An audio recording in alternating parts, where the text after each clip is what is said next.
Assalamualaikum warahmatullahi wabarakatuh. Perkenalkan, nama saya Diva Aulia Putri dengan NIM A1A1240004. Dan di samping saya, kenalkan, nama saya Nanta Anastasia dengan NIM A1A1240002. Teman-teman, kita akan membahas mengenai aliran klasik dan gerakan baru dalam pendidikan. tonton videonya sampai akhir ya. Dip, kira-kira kenapa sih aliran klasik pendidikan itu bisa muncul?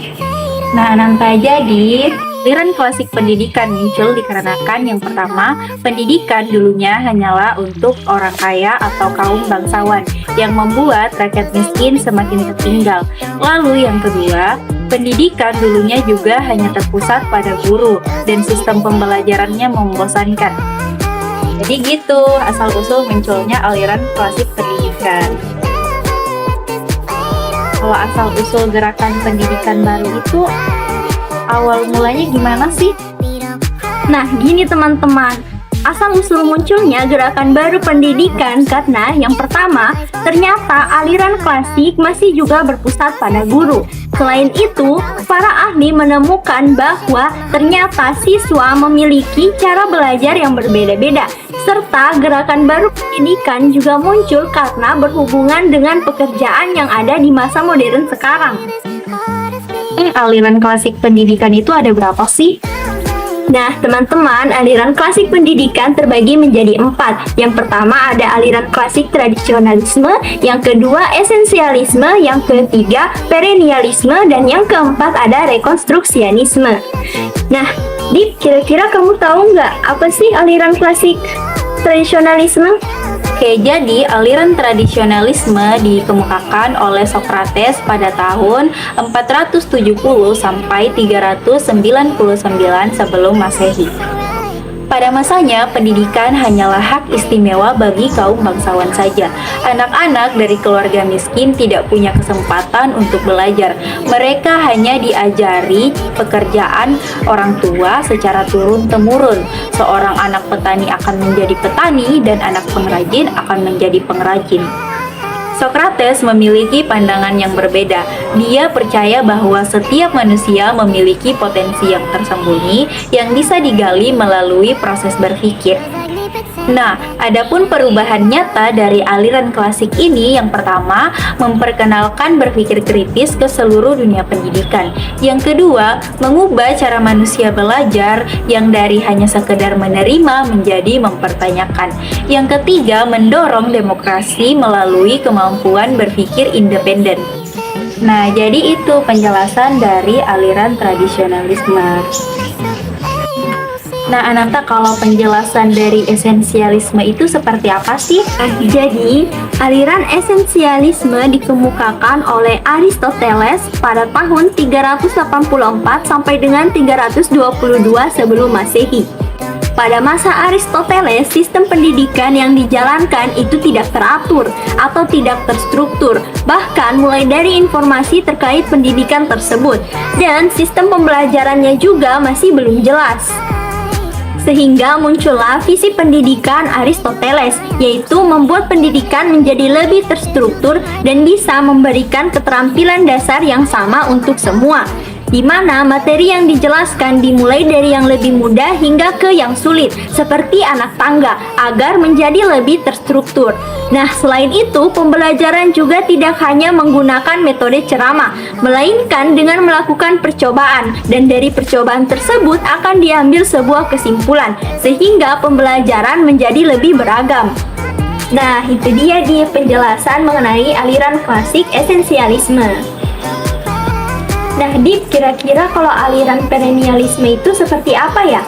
Jadi, aliran perennialisme ini dikemukakan oleh Plato pada tahun 428 sampai 348 sebelum Masehi. Nah, menurut Plato, pendidikan adalah perjalanan jiwa menuju kebenaran. Bukan hanya sekedar mengumpulkan informasi, tetapi memahami esensi dari segalanya.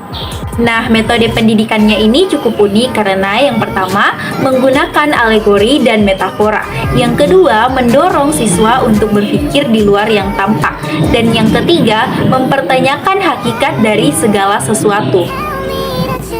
Nah, adanya aliran perennialisme ini membawa perubahan nyata. Yang pertama, memperkenalkan konsep pendidikan yang universal. Yang kedua, mendorong pengembangan kemampuan berpikir filosofis. Yang ketiga, menciptakan pendidikan yang melampaui budaya. Nah, jadi itu penjelasan dari aliran perennialisme. Nah, Hananta, kalau aliran rekonstruksionisme itu gimana sih? Jadi, aliran rekonstruksionisme dikemukakan oleh Konfusius pada tahun 551 sampai dengan 479 sebelum Masehi. Konfusius melihat pendidikan itu sebagai alat transformasi sosial. Nah, metodenya mencangkup pengajaran nilai-nilai kemanusiaan, pentingnya hubungan antar manusia, dan pengembangan karakter di atas kemampuan akademis. Adapun perubahan nyata dari aliran rekonstruksionisme yaitu memperkenalkan pendidikan sebagai alat untuk perubahan masyarakat dan mengembangkan konsep pendidikan berbasis moral serta budi pekerti. Nah, jadi itu dia penjelasan mengenai aliran rekonstruksionisme. Nah, Dip, kira-kira kalau gerakan baru pendidikan itu terbagi menjadi berapa ya?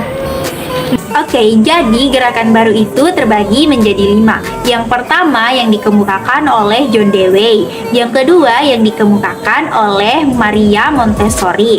Yang ketiga yang dikemukakan oleh Jean Piaget. Yang keempat yang dikemukakan oleh Lev Vygotsky.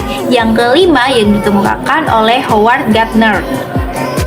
Nah, Dip, kira-kira kalau gerakan baru yang dikemukakan oleh John Dewey itu seperti apa ya? Jadi, gerakan baru yang dikemukakan oleh John Dewey ini memuat masalah pendidikan tradisional, di mana siswa itu pasif, hanya menghafal tanpa memahami. Nah, teori yang digunakan oleh John Dewey ini berupa learning by doing, di mana siswa belajar melalui pengalaman langsung. Contohnya, belajar menanam tanaman dengan menanam dan merawatnya sendiri. Nah, adapun teori dalam penerapan modernnya itu menggunakan project based learning. Contohnya, proyek pelestarian lingkungan membuat pembelajaran menjadi lebih relevan dan bermakna. Nah, jadi seperti itu Ananta gerakan baru yang dikemukakan oleh John Dewey. Nah, kalau gerakan baru yang dikemukakan oleh Maria Montessori itu seperti apa sih Ananta? Gerakan baru yang dikemukakan oleh Maria Montessori yang bergerak pada revolusi pendidikan anak usia dini.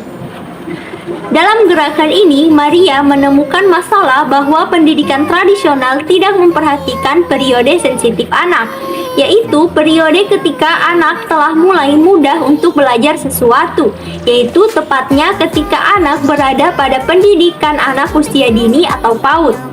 Maria kemudian mengeluarkan solusi yang disebut metode Montessori yang berbasis eksplorasi dan penemuan dengan menggunakan alat pembelajaran khusus untuk mendukung pembelajaran anak. Hasilnya membuat anak-anak menjadi konsentrasi, disiplin, dan antusias ketika belajar. Nah, jadi itu dia penjelasan mengenai gerakan baru yang dikemukakan oleh Maria Montessori. Nah, kira-kira kalau penjelasan mengenai gerakan baru yang dikemukakan oleh Jean Piaget itu seperti apa ya?